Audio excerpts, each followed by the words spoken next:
안녕하세요. 기업들이 제품 구매, 그러니까 조달에 쓰는 돈이 정말 상상 이상입니다. 예를 들어 2020년 미국 제조업만 봐도요. 매출의 절반이 넘는 2조 8천억 달러. 와, 이걸 조달에 썼다니 정말 어마어마하죠.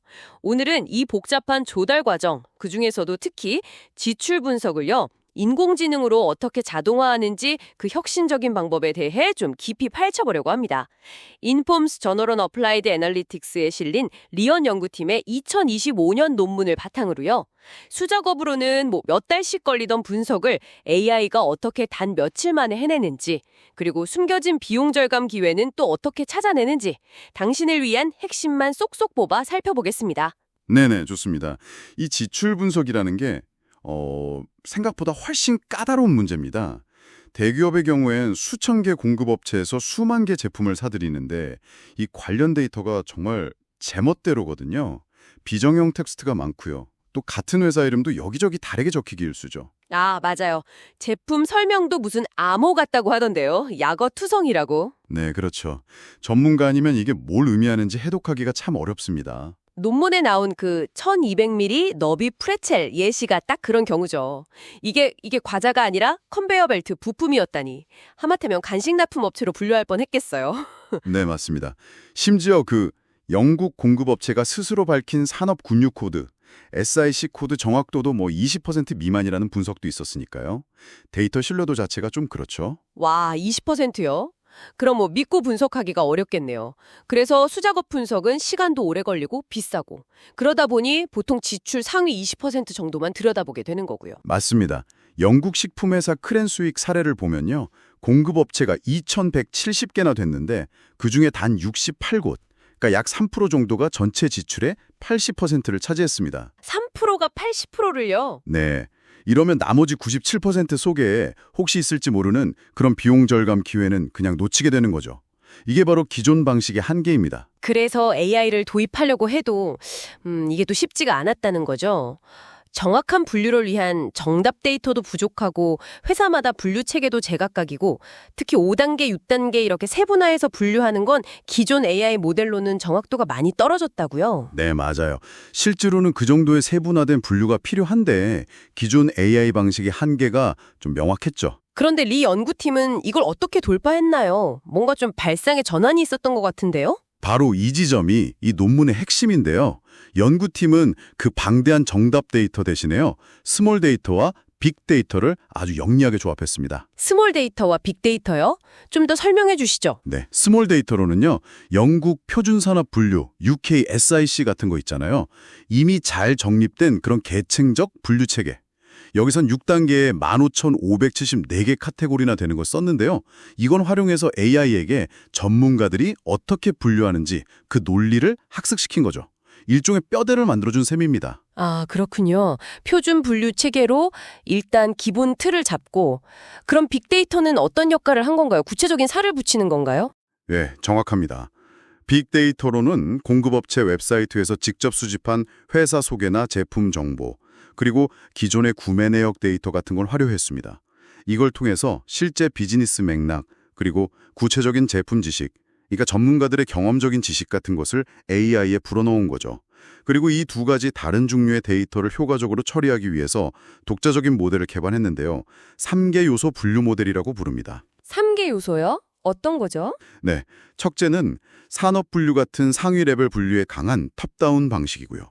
둘째는 구매 내역 같은 구체적인 제품 레벨 분류에 강한 바텀업 방식, 그리고 이 둘의 장점을 결합하는 아주 혁신적인 샌드위치 연결 방식을 사용했습니다. 이게 셋째 요소죠. 샌드위치 연결 방식이요? 흥미로운데요. 네, 그러니까 상위 분류의 큰 그림, 그 맥락과 하위 제품 레벨의 세부 사항을 함께 고려해서 분류 정확도를 극대화하는 방식이라고 보시면 됩니다. 이걸 통해서 각 공급업체마다 아주 고유한 DNA 프로필 같은 걸 생성해내는 거죠. 와, 다른 종류의 데이터를 그렇게 결합하고 또 새로운 모델까지 만들었다니 상당히 복잡했을 것 같은데 실제로 분류는 얼마나 잘 되었나요? 정확도가 중요하잖아요. 네, 검증을 해봤는데요. 크라우드 소싱하고 전문가 검증을 통해서 얻은 추정 정답과 비교했을 때 기존 모델들보다 훨씬 높은 정확도를 보였습니다. F1 점수 기준으로요. 특히 중요한 건 그 6단계 같은 아주 세부적인 분류 레벨에서도 성능이 뛰어났다는 점입니다. 오, 키플 레벨에서도요? 네. 그리고 데이터 종류별로 최적의 방식을 좀 유연하게 적용했어요. 예를 들면 톱다운 방식에는 일반적인 회사 정보를 쓰고 바텀업 방식에는 특정 제품 정보를 활용하는 식으로요. 이렇게 해서 정확도를 더 끌어올렸죠. 이야, 정말 대단한 모델이네요. 그럼 이걸 실제 크랜스닉에 적용한 결과가 정말 궁금한데요. 아까 2년간 15억 7천만 파운드 지출, 2,170개 공급업체를 분석했다고 하셨죠? 네, 맞습니다. 실제로 적용해보니 단 며칠 만에 모든 공급업체를 아주 상세하게 분류해냈습니다. 그리고 이걸 크랄릭 분석, 크랄릭 매트릭스라는 것과 연계해서 의사결정 도구를 만들었는데요. 이걸 통해 전략적인 기회를 찾아낼 수 있었죠. 크랄릭 분석이요? 그게 뭔가요? 그건 공급 위험하고 지출 규모를 기준으로 공급업체를 4그룹으로 나눠서 관리하는 기법인데요. 이 AI 분석 덕분에 협상 우위를 확보할 수 있는 공급업체 그룹, 그러니까 공급 위험은 낮은데 지출 비중은 높은 그런 그룹을 정확하게 식별해낼 수 있었습니다. 아하, 전략적으로 접근할 수 있는 타겟을 정확히 찾아낸 거군요. 그래서 가장 중요한 질문인데요. 잠재적인 비용 절감 효과, 이건 얼마나 되었나요? 이게 정말 핵심일 텐데요. 네, 시뮬레이션 결과가 아주 인상적이었습니다. 이 AI 자동화 분석을 통해서요. 기존의 수작업 방식으로는 놓쳤을 법한 추가적인 비용 절감 효과가 2년간 2%에서 3%에 달하는 것으로 나타났습니다. 2에서 3%요? 그게 어느 정도 규모인가요? 크랜스윅의 연간 지출 규모를 생각해보면요.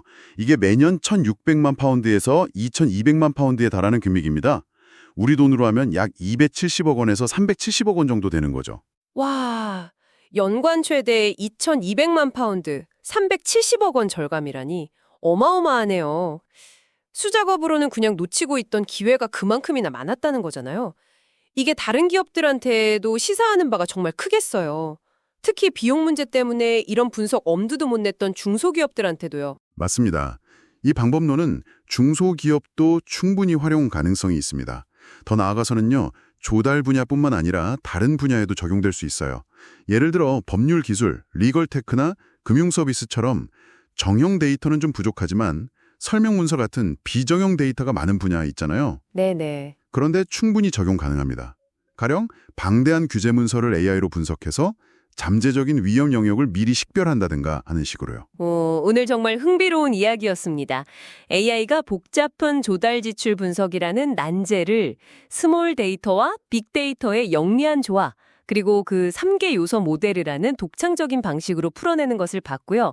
또 크랜스윅 사례처럼 실제로 막대한 비용 절감 기회까지 찾아내는 과정까지 살펴보았습니다. 연간 최대 2,200만 파운드 절감 효과는 정말 인상적이네요. 당신의 조직이나 당신의 분야에도 이렇게 분석되지 않은 채 그냥 쌓여있는 비정형 데이터 속에 혹시 숨겨진 가치가 있지 않을까요? 오늘 저희가 나눈 이야기가 당신에게 새로운 가능성을 발견하는 어떤 계기가 되었으면 좋겠습니다. 네, 마지막으로 생각해볼 질문을 하나 던지면서 마무리할까 합니다. 이 논문에서는 향후 연구 방향으로 공급망 내 탄소 배출량, 특히 그 간접 배출을 의미하는 스코프 3 배출량을 추적할 수 있는 가능성을 언급하고 있거든요. 만약 AI를 통해서 이렇게 공급망 구석구석을 상세하게 파악하는 기술이 더욱 발전한다면 앞으로 기업의 지속 가능성 관리나 투명성 확보 방식은 또 어떻게 달라질까요? 이 질문에 대한 답을 한번 고민해 보시면서 오늘 내용을 정리해 보시는 것도 좋을 것 같습니다.